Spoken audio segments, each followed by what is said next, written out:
Hello. Oh, it's so nice to have you back. Oh, I'm telling you, really? what an honor Oh. to have you back here, safe and sound. Can't imagine how distressed your mother was. Yeah. Not me. You seemed fine. Yeah. You were fine. What else?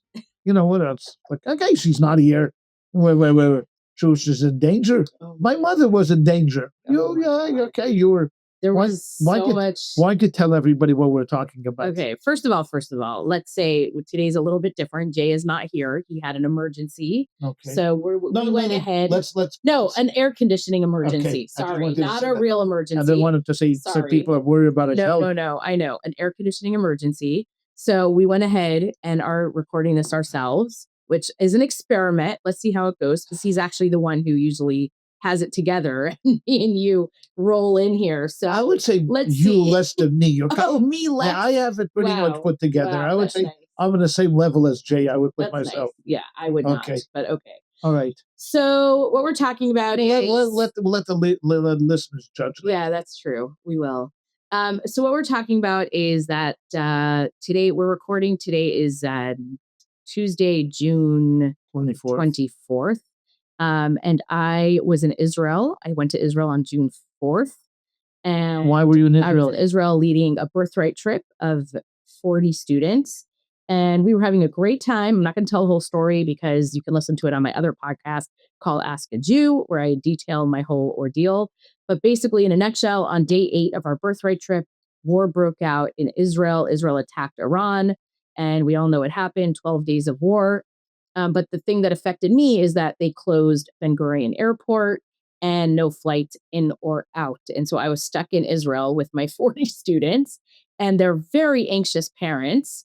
And I had no way of knowing when I was going to be able to come home or what was happening. And we were running to the shelters every night. You were supposed to leave when? Saturday night. So Saturday night, and the war broke out on Thursday night. Yeah. So it took me till Friday afternoon to get home, basically a week later. And it was quite a journey of lots of ups and downs.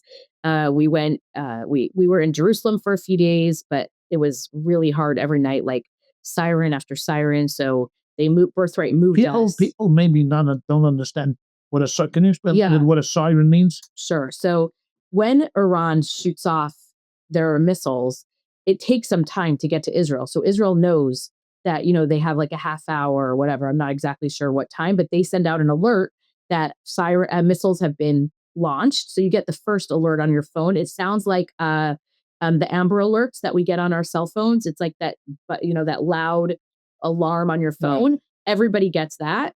And then as it gets closer and they can see where it's headed, then they warn the people in that direct vicinity. So then you get sirens. And then if you hear sirens, you have to go to your bomb shelters, either underground or in some cases in the stairwells of the buildings, depending, or in a room. Some houses have a room that's a bomb shelter. And then you hear the explosions on top of your head. The explosions meaning the Iron Dome and the David sling or arrow, whatever, all things intercepting the missiles on over, hopefully.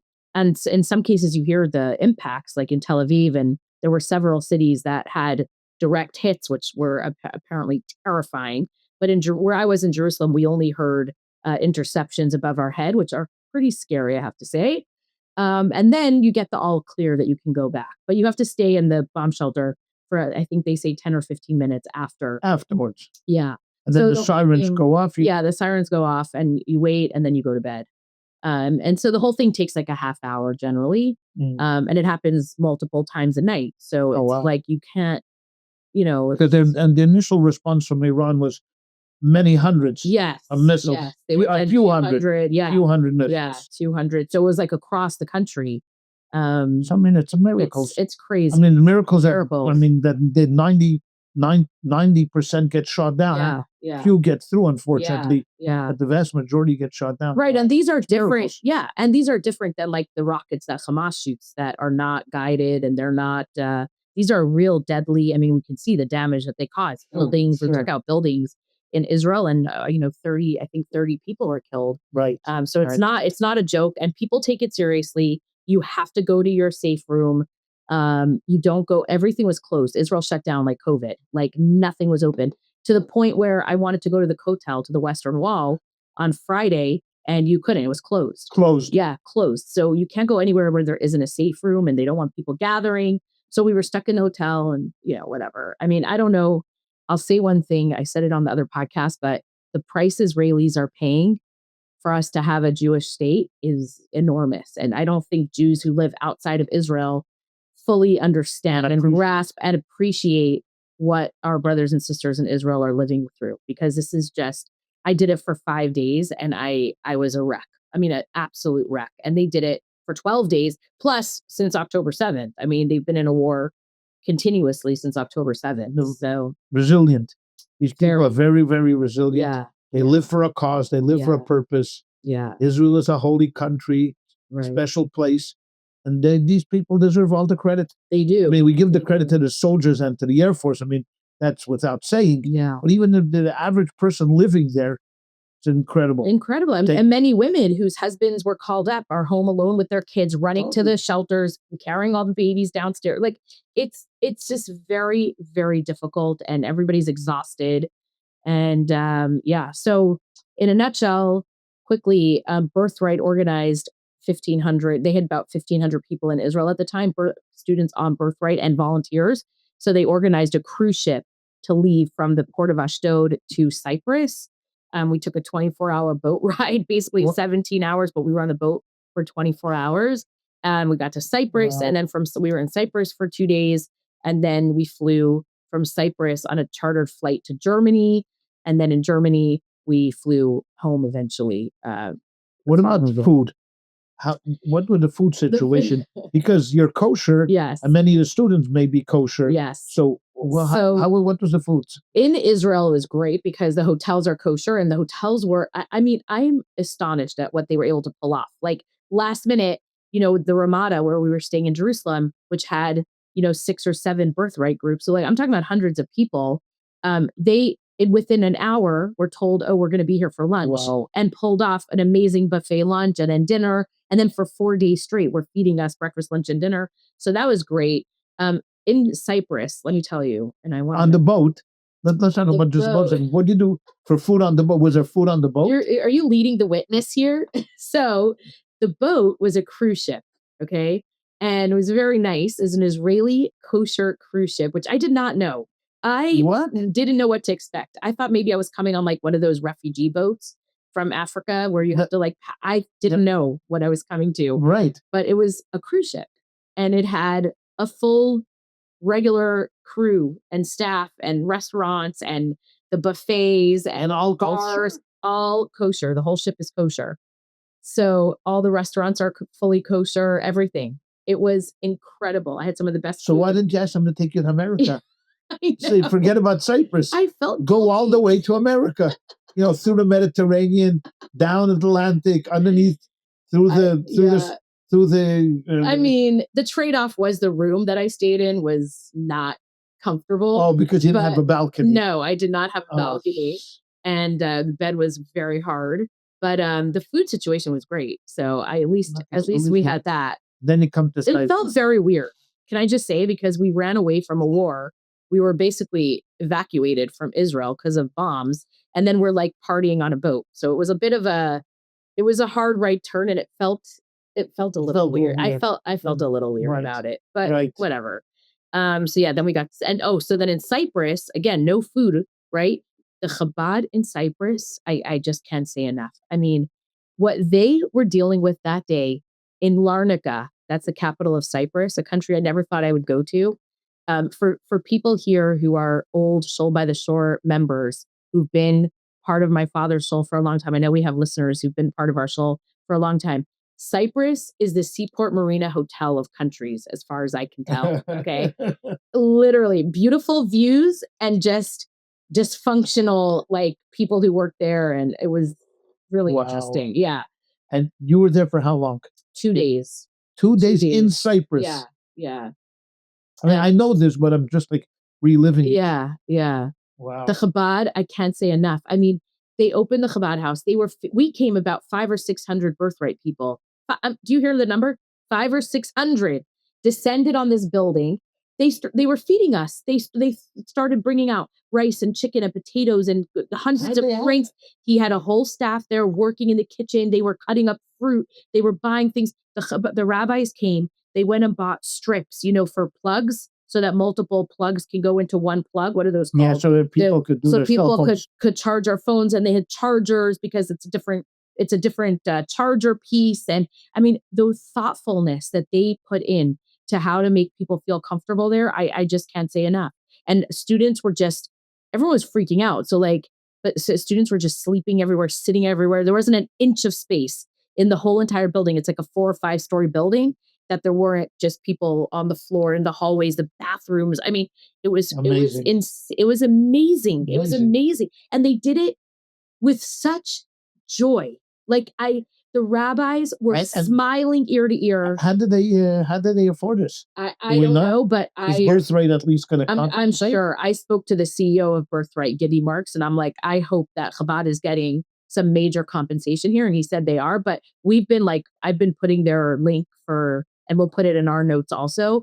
If people want to make a donation to Chabad of Larnaca, Cyprus, please do, because they deserve it. And I think the thing that I'll never forget, and that's a priceless lesson that my students got, is that when you're a Jew and you end up anywhere in the world, someone's going to take care of you. You're not alone. And another Jewish person in that place is going to find you and help you and take care of you. And until you experience it yourself, you just hear it. Yeah, you hear it. It's a story. Exactly. It's a story. Exactly. And then one more thing I'll say is that when we were in Germany, we arrived in Germany, in Frankfurt, Germany, in the middle of the night after a long whatever. You'll hear the others. Listen to the other podcast, you'll hear all the details. A woman, a Chabad Rebbetzin, the wife of the Chabad rabbi, showed up. It was 2:00 in the morning. She came to the hotel with her kids with boxes of food. Okay. She said, Is this in Frankfurt? This was in Frankfurt. Is this Rebbetzin Wolf? No, her last name is Gorevich. Actually, when she saw me, she was freaking out. She was like, ChayaLeah, we've been friends. We were best friends in Paris Chana. And she was so excited. Do you remember her? Yeah. But she was very nice and she was great. And she brought, she said, I pulled out of my freezer whatever I had. They made sandwiches. She made pasta and cheese. They baked. They brought cereal and milk. I mean, boxes and boxes of food so that we would have food to eat. It's incredible. It's incredible. Would you do that? Will I do that? Well, because I'm Chabad, I would have to do it. You have to. I mean, because they were expecting people stuck in Long Beach, and here's Promoter running with an apple. Here's one apple, split it up. Listen, I told the rabbi in Larnaca, I pulled him aside for a second because he was running around, but I said, can I talk to you for 1 second? I said, I'm Chabad. I said, I want you to know the Rebbe is so proud of you right now. What you're doing, this is the most nachas you could give to the Rebbe, that you're making an impression on hundreds and hundreds of Jewish kids to see that being part of the Jewish nation, it matters, that it means something. It means something. So I don't know. I'm very what's the word? Taken by the Chabad in Germany and the Chabad in Cyprus were really incredible. No, this happens all over the world. It does. It does. All over the world. It does. And wow. Yeah. How are you? Well, you know what? We were living vicariously through you. I know. I can't tell you how many people were texting and calling and asking out of the woodwork, where's ChayaLeah? How's ChayaLeah? Everywhere I went, is she home already? Is she not home? That's nice. We live vicariously through you. We were very worried, about you. But I always knew somehow that you were safe. Yeah. They wouldn't put you in a place of danger. Right. Although and I thought to myself, listen, she'll make it home. Eventually she'll make it home. Yeah. I mean, she's not going to stay in Germany, for months on end. Yeah. I had two moments of real kind of where my lowest points of dejection were. One was we had moved from Jerusalem to the Dead Sea. And when I went up they gave me my hotel room. I went up to the room and I sat down there. And this was before we knew anything about a boat or about Cyprus. And I just sat there and I'm like, how long am I going to be here? They were telling us, this could be a few weeks. And I'm like, how could I, do I live here now? Am I Israeli? We were calling it involuntary aliyah, that we made because I was just stuck. That was one moment. And then in Cyprus, I had another moment where I was because we didn't have flights and we didn't have a hotel. It took time to get it all together. that was like another moment. But you're right. Through it all, I was like, I'm going to be okay. You're going to be okay. I'll be fine. And with the people in Israel that we were. Yes. It was yes, exactly. That we're worried about. Yes. And everything. Yes. But I have to tell you that I had it a little worse than you. Oh, really? Let me be honest with you. I had a much worse experience than you had. Sure. You know, so Friday night, people are asking me, where are you? What's going on? How's everything? Okay. So finally, I calm everybody down and show she's going to be okay. She'll be home. You know, the war is going on. People are things. So at my announcement, which I do after services, I came up with, on the spur of the moment. Yeah. I thought I came up with a great story and joke. What was it? So I said that during the week, Brian Wilson from the Beach Boys had passed away. Oh. Iconic figure. Yeah. When he wrote the songs, he'd been on this, Anyways, I say to them, everybody says, yeah, Brian Wilson passed away. But then I say to everybody, hey, most people don't know that Brian Wilson was a very staunch supporter of Israel. And this hit to me, really? A California kid born in Hawthorne, California, was not Jewish, was a staunch supporter of Israel. Dad never heard of it. Yeah. And I said he even wrote a song, about his love of Israel. And they went, well, what's the song? And I went, bomb, bomb, bomb, bomb, bomb, Iran. And one of the members of the congregation, who will remain unnamed, started singing this song. As soon as I said the word bomb, he jumped in, and for 15 seconds, he started singing. I'm standing up there. I want to finish the story, and he just blew it for me. So I was standing up there like, oh my God. That's much worse than my experience. Those 15 seconds that he was singing was much worse than much this. Worse. Oh, much worse. I'm telling you. Not to make you sad, because I know this is going to make you sad, but I have a brother, you have a son, Maishi, who lives in Israel. When I said goodbye to him, it was very Holocausty. I felt terrible. I was like, I wish I could take you and your kids and your wife, and you could come on the boat with us. That was really, really hard. But I know that they're safe. I know. They're safe there, and they love it there, and it's they're the kind of people when we're talking about that want to live there. They live with purpose. They live with meaning. Yeah. And most of the time living in Israel is amazing. It's amazing. Just when it's being shot at and bombarded that it's challenging. But we can negotiate with them. Why didn't you just negotiate with these people? Yeah. They're nice people. Yeah. They don't mean that. They don't mean any harm to us. We should negotiate. Yeah. What is I have to say, and because this is education, I think it's important for me to say that over the course of the week that I was there during the war, I really, really got a lot of comfort out of Psalms, out of saying Tehillim. I've never really experienced it like that. Thank God. I've had such a, easy, thank God life. And so it's been, yes, there are challenging times, whatever, but this was the first time that I felt really like kind of threatened. And so pulling out Psalms and saying them was just the most comforting thing for me, because it just gave me something to do. So I was curious, this week we're coming to the Rebbe's yard site, which we'll talk about in a minute, but I started watching a bunch of videos of the Rebbe. It was also comforting me to hear the Rebbe's advice about war, and especially war in Israel, and, all of kind of the peace process. I was wondering if you want to say something about the Rebbe's not here.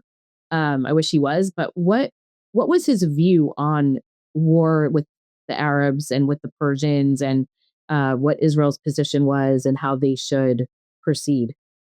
A very good question. I just want to go back just a minute. Yeah. To what you mentioned about Tehillim. Tehillim is a wonderful, wonderful, wonderful book. It is. King David, the ability to capture all of his emotions that of his life, the hard times, the good times, the ups, the downs, sideways. He didn't live an easy life, King David. Right. And he had a tough life, in the 70 years that he lived.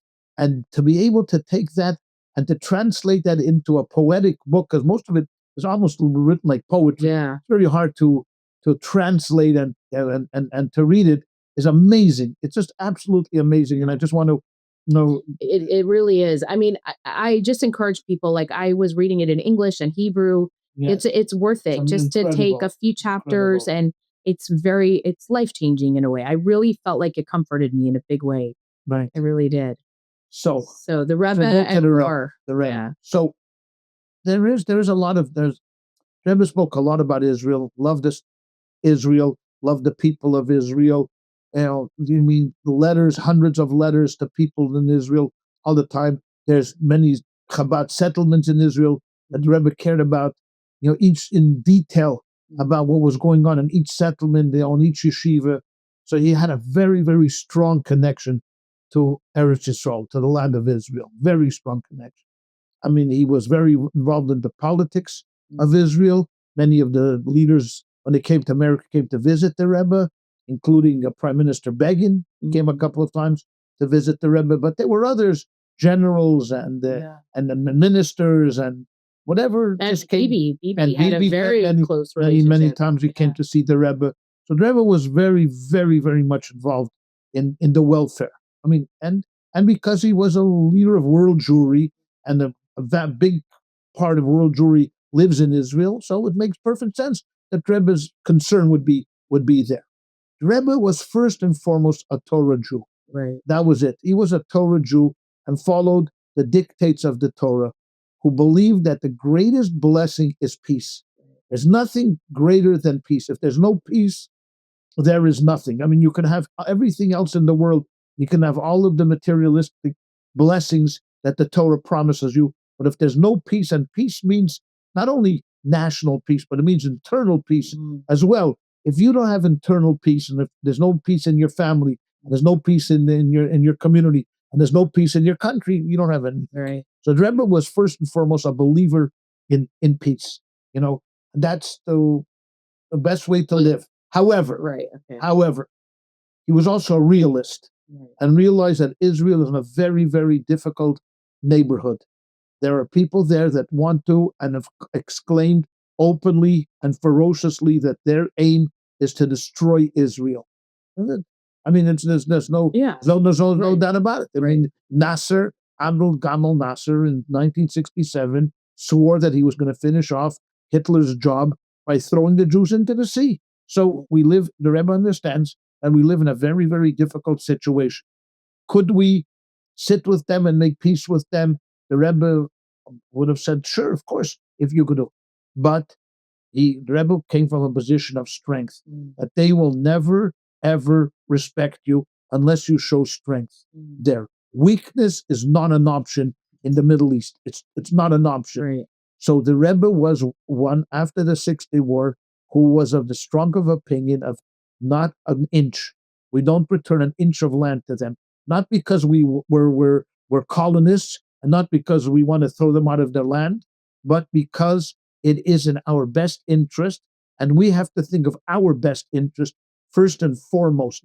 Now, could we make peace with them? If we could, the Rebbe would have been, sure, great, but not at the expense of giving up land.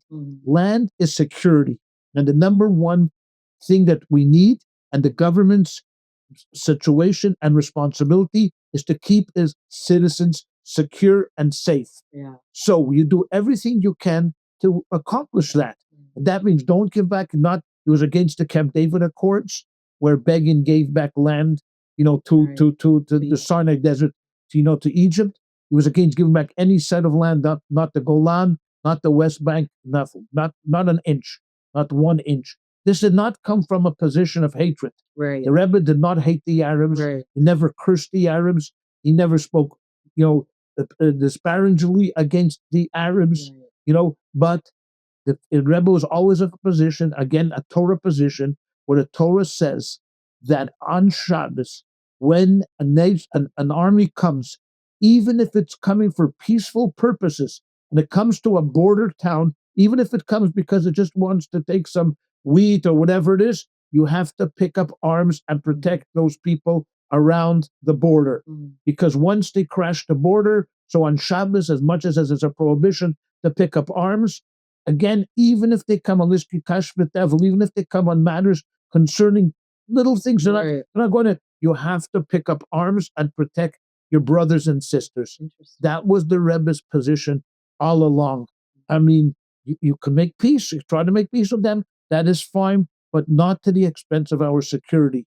They are out there, many of them, not all of them, many of them are out there to destroy us.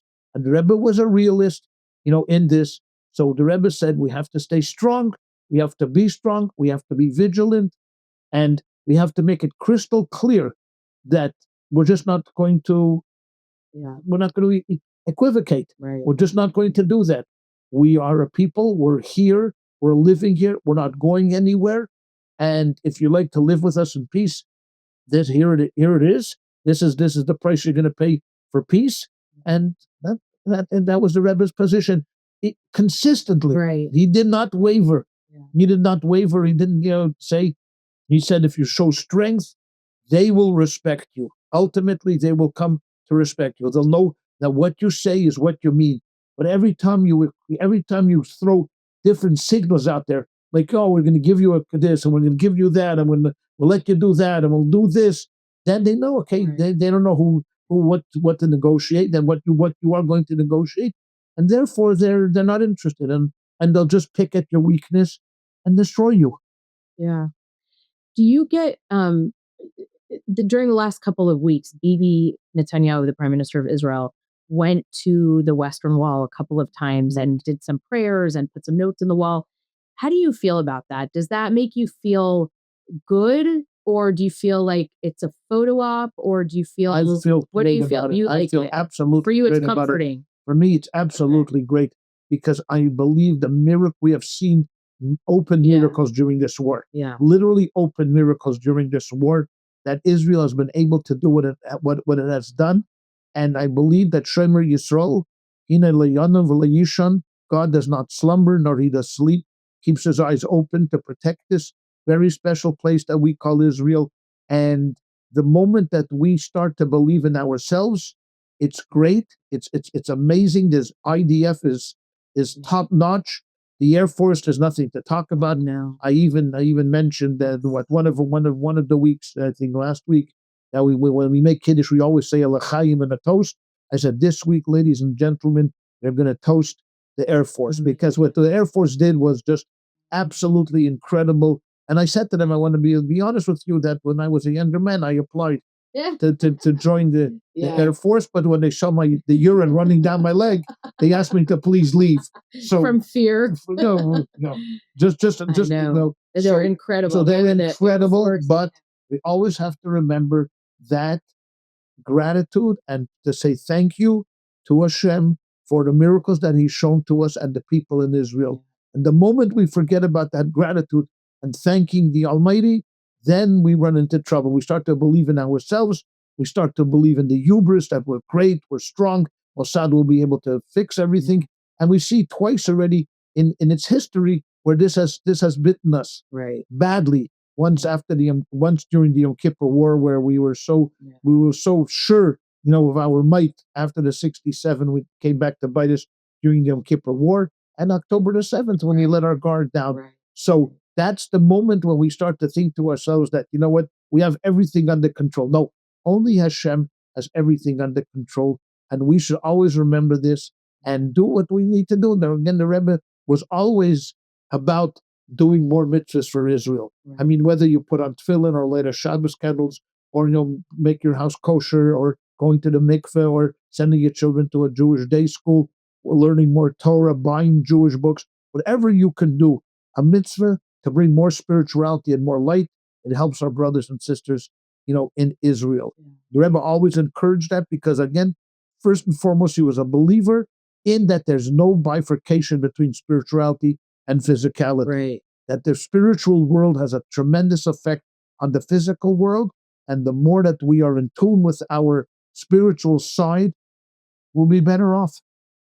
I want to ask you a question that is, I think, complicated, but you'll probably be like, no, it's actually simple. So one of the things that the Mossad has been really good at over the years, and especially I think during the last 18 months, has been the targeted assassinations of military leaders and scientists, and what they've done in Iran. We don't even really know yet, but there's a lot of rumors, that they've picked off, hundreds of leaders and scientists.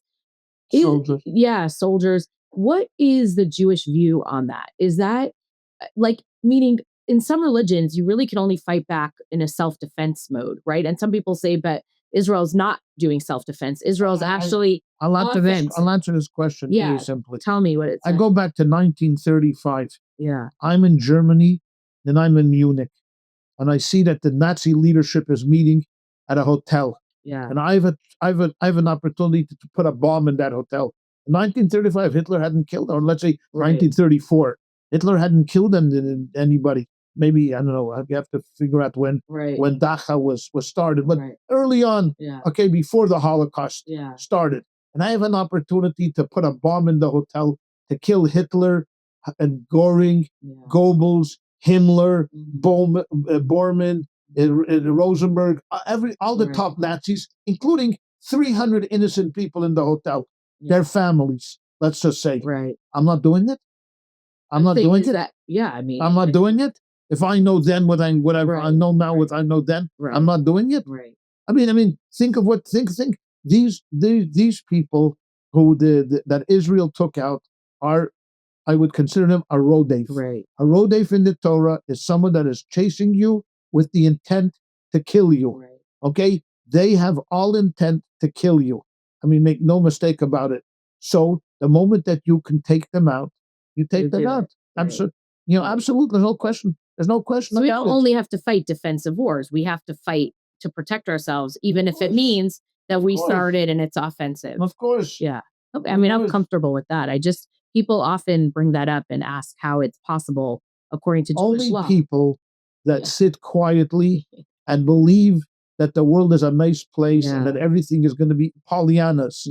Pollyannas believe, of course, we can negotiate with them, and they'll tell you that Iran Iran was far away from getting a nuke, and it was only Trump that broke the whatever the treaty was or the agreement, and that's why they were doing it. It was Trump's fault.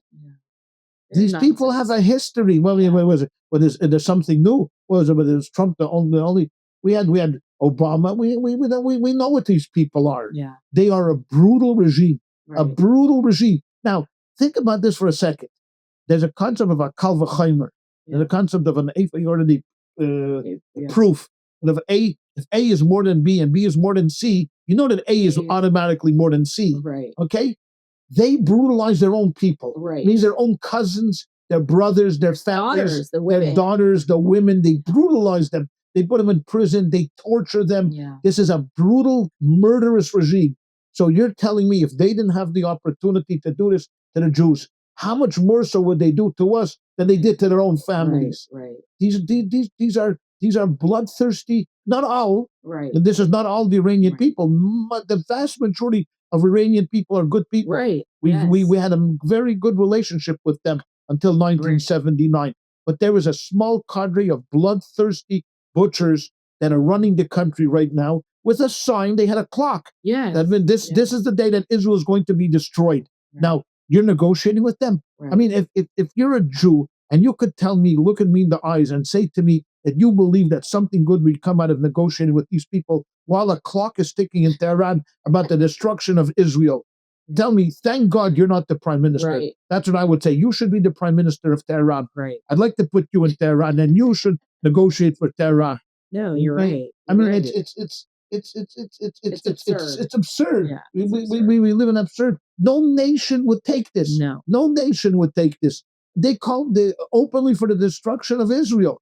I mean, imagine. Imagine here we got all flustered because Trump called Canada the 51st state. Canada went on this rampage. There's billboards all over. Buy this omelet made with 0% American cheese. Okay? The restaurants are advertising made with no American cheese. They got very upset because Trump said you're the 51st state. Now, imagine if Trump had said, when I get into office, I'm not going to make Canada 51st state. We need more room for Americans to live. So I'm going to actually wipe out Canada. I'm going to actually use the American army to crush the Canadians and to throw them out of Canada, push them into Greenland. Imagine how upset they would get it. As much as the Canadians could be upset. They can't get upset too much Canadians. That's so but funny. no one else in the world says this. I mean, if tomorrow Germany would come out and say, you know what? It was nice having Poland under our boot. It was very nice. I think we're going to do that again. It felt good to have Poland under our boot. No, the rest of the world say, negotiate. Well, look at Ukraine and Russia. I mean, no one cares. Think the world cares? Putin is bombing about Ukraine. Millions of people, a million soldiers or something that died. Yeah. Anybody cares? Negotiate. Negotiate. Only Israel has to sit back and wait till they have a bomb, and then they'll say, "Oh, we're so sorry. We're so sorry." The Pope had an interesting tweet, and this is with all apologies to our Catholic listeners, like Jay, our dear friend. But the Pope had a tweet this week. Different Jay. Yeah, different Jay. Jay the Catholic. Yes, Jay, who we love. But the Pope had a tweet out this week where he said, war never accomplishes anything and blah, blah, blah. And I mean, he got bombarded with people saying, what about the end of World War II? Like, yes, war does accomplish things, actually. It's not pretty and no one likes it. And war is hell and innocent people die and no one wants that. But it's so naive to say that. You sit in the Vatican, surrounded by billions of dollars of stolen goods that for thousands of years your organization stole from around the world. You sit there in this golden palace of yours, and then you're telling us that war is not the answer. No, what if we decided, you know what? We want everything that you have that belongs to the Jewish people back. And you know what? We're coming to take it. We're sending the IDF, all of our commandos from the Sayeret, Matkal, or whatever. From whatever. The Sayeret, the 13 or whatever. We'll send in the commandos. Now let's see if war doesn't work. No, you'll say, here, take it. To have him. No, it's easy for you to say, when you're sitting there in the comfort of the Vatican and telling us that war is not the answer, because no one is planning to destroy you. When someone is planning to destroy you, then I saw very well what the Crusades did. Was then you weren't talking so much. War is not the answer. 9 Crusades you went against the Muslims, in Israel. Where were you then to say war is not the answer? Yeah. No, I was shocked when I saw that. I mean, he might be a nice guy. I mean, I don't know him personally. No. But, from the comfort of your seat, you're telling people we're under attack. War is not the answer. The war is the answer for survival. Yeah. I mean, to me, it's a very childish thing for people to say they're anti-war or everyone's anti-war. No one wants war. Nobody wants to be in a war. We're a pro-peace organization. Yes, exactly. Oh, really? Yeah, we're a pro-peace organization. and what is the alternative? We're a pro-war organization. I know. It's terrible. So let's talk. I don't know. Do you want to talk anything else about the war? Do you have anything else you want to say about it in Israel? No, I just pray and hope that, that the leaders of Israel, that Hashem gives them the wisdom and the courage and the fortitude to do what they have to do. It's not easy. Always claim that the hardest job in the world is to be the prime minister of Israel. Yeah. Ehud Olmert was once the prime minister of Israel. I think he had a 3% approval rating. 3%. You know what the 3% approval rating is? Yeah. That means your mother doesn't like you. Yeah. So he's a massive idiot. So I don't care. No, so there you go. This last few weeks, he's been an absolute disgusting person. But what happened with him? Just he's put out interviews and statements that were absurd and just anti-Israel and horrible. He's been horrible. But I mean, we're all praying for Israel, obviously, and it would be nice. I actually, before we continue to the topic that you want to talk about, I do have one other question. This is a weird question, but while I was in Israel and the war was happening, and every day, Iran was sending ballistic missiles, but Israel seemed to have been really dominating. I mean, they had the full, air control, and they were just destroying Iranian missiles and launchers, etc. There was this moment where it felt very biblical. It felt very, it felt almost messianic in a way. And I don't usually get that feeling. I'm very cynical usually. But I couldn't help but feel like, oh my gosh, maybe this is the era of Mashiach and messianic times. And when all the countries started saying we're not helping Iran, and all of a sudden Hezbollah backed down and said we're not going to help, and it just felt like this messianic moment. And I was wondering, I know we don't know a lot about what it will be like according to Jewish tradition when Mashiach comes, but I'm curious, what will it be? Is there going to be a moment that it's just going to be clear that Mashiach is here? Or is it possible that we've like entered an era of the messianic times and it's like the beginning? I mean, I know this is a hard question to answer, but I never really thought about it until I sort don't of think this we week. know exactly what's going to happen at the moment when Mashiach comes, because it's going to be like a revelation, and it's going to be completely different of what's going to be beforehand. Right. I mean, there's this concept of Chalta de Geula, that the redemption has already began. Rebbe was vehemently opposed to that. Oh, he did not believe. He did not believe in his Chalta de Geula at all. Wait, can you explain that for a minute? That means that there's a period where you could feel, like you had said, you feel that the revelation, that the salvation has already begun. Right. That Mashiach's era has already begun. No, and before he comes, some Orthodox Jews, some people believe that. Right? Yes, some people believe that. Some people believe that with the establishment of the state of Israel, that's his Chalta de Geula. The Geula has already began, because now Mashiach has a home. They could go there, he's in there. But the Rebbe was vehemently against believing in that concept. He said, when Mashiach comes, Mashiach is going to come, and we will know.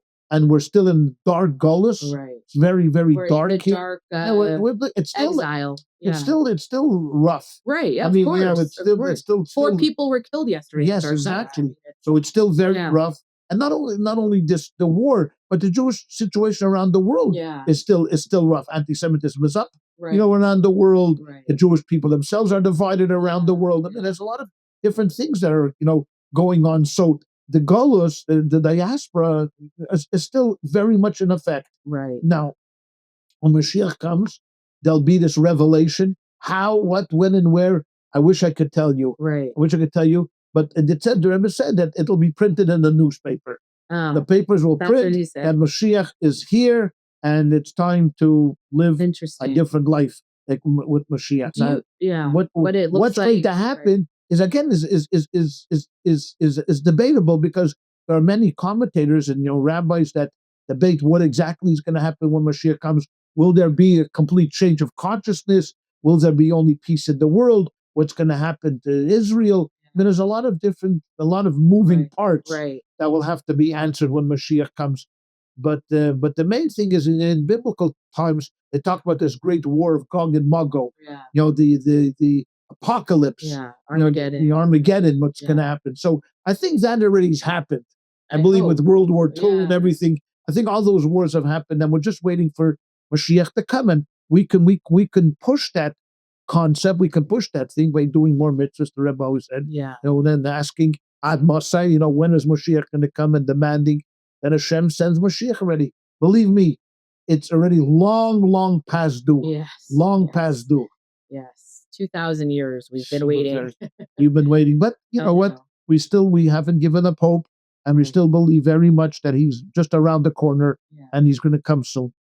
Yeah, it's interesting, because I feel like it's something that I've never been comfortable talking about, or even really, I'm being honest, because I think as a Chabad a follower of the Rebbe, and being Chabad person myself, like Mashiach is such an integral part of like who we are and what the Rebbe wanted us to think about and talk about. And to be honest, I've been uncomfortable with that my whole life, because I don't really understand it. I don't have like a concrete vision of what it looks like.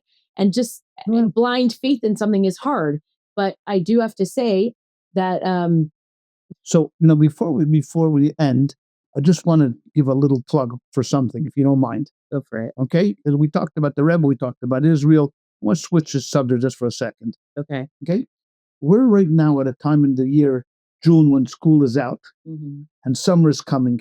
Parents are wondering what to do with their kids. And I know it's maybe a little late in the season, but I want to give a shout out to summer camps, both overnight camps and day camps. I was a kid that was raised in a camp. When I was 10 years old, my parents sent me to overnight camp in Montreal. I made there lifelong friends, friends that I have today, as we're talking about, like, almost 60 years later, that I still have these friends and these colleagues, and it literally changed my life going to overnight camp. I was there for 10 years, 5 as a camper, 5 as a counselor, and it was incredible. And my family, you and your sister and your brothers, we sent to camp. Some had a better experience, some had a great experience, some had not such a great experience. Matter. But I would encourage parents, if you can, Just please send your kid to an overnight summer camp, Jewish summer camp. Yeah. This is because for 10 months, especially if you don't live in a big Jewish environment, like a big Jewish, or go to a day school. But if you can, to send your child, even for 1 month, even for sometimes even like for a couple of weeks, please do that. It's such an incredible experience, and the friends you make, and the lessons you learn, and the life lessons, and the bonding that happens over there. I'll give you my granddaughter who lives in Kansas City. She's been going to overnight camp, and she has such great friends in Chicago. Yeah, and they're tweeting and talking and always involved, and she's going there, and it's an incredible. Kansas City is not a big Jewish population, and doesn't have many a lot of Jewish friends, in Kansas City. But together with the overnight experience, it's great. Now, if you can do an overnight camp, I mean, whether it's not feasible for whatever reason, search out a day camp in your city. There's many, many, many cities that have what they call Camp Gun Israel, which is run by Chabad. It's a day camp where you can drop off your child at 9 o'clock and you come back at 3 o'clock or 4 o'clock. And it's a day packed with they bring in great staff, from New York and all over the world. And your child literally has, not only do they have a fun summer in a physical sense where they're going on trips and they're playing sports and swimming. And the one here in Long Beach has this incredible water park thing that they do, but also spiritually, they get this boost of energy where we think summer is just like a time to relax. The Rebbe always encourage when you go to camp, it should not only be for the fun. Have fun. The Rebbe wanted you to have fun, but also to think about your spiritual side and learning a little bit. And the Gan Israels around the country, and if you live like wherever, Cleveland or Detroit or San Antonio and Pittsburgh, all over California, they have these camps. Please, I'm encouraging parents, if you can make the effort to get your kids into these camps, you will not regret it. And thank God there's no financial burden, because if you come to the camp and if you need a scholarship, Chabad is always willing to help you out to get your kid. I don't think any kid will be turned away because of finances. Right. And they'll have such an experience. They will remember this forever, literally forever. It's interesting. I went to camp from 9 years old. You put me on a plane and sent me 8 weeks. 8 weeks. I did not see you guys. But it was, this is where I grew up, really. That is how I became a person. It was spending those summers. Yes, it was hard and I cried and I was homesick, but it was incredible. The amount of friends I made and the fun we had. And then I did it for my kids, all my boys, starting in, fourth grade, I think. Okay. Went to New York, upstate New York, for overnight camp. And it was hard for me then too. I cried then too. I had such a hard time sending them. And when they were sad, forget it. My worst day was a day I dropped off my youngest son at the bus in New York outside of the Central Chabad Synagogue in Crown Heights. And there were lines of buses. And I had to put my son David, who was in 4th grade, on the bus. And he started wiping his eyes because he didn't want me to see that he was crying. And I was sobbing on the street. My older son, Mendy, who was with me, was like, "Mom, you are the most embarrassing person that is here right now. I'm so embarrassed. Stop it." But I was sobbing. It's a horrible feeling putting your kid on the bus crying, but my kids loved it. They had such a good time. Loved it. Yeah. Their first 3 days always going to be a little rough. You get homesick. You get homesick, but everybody was like that.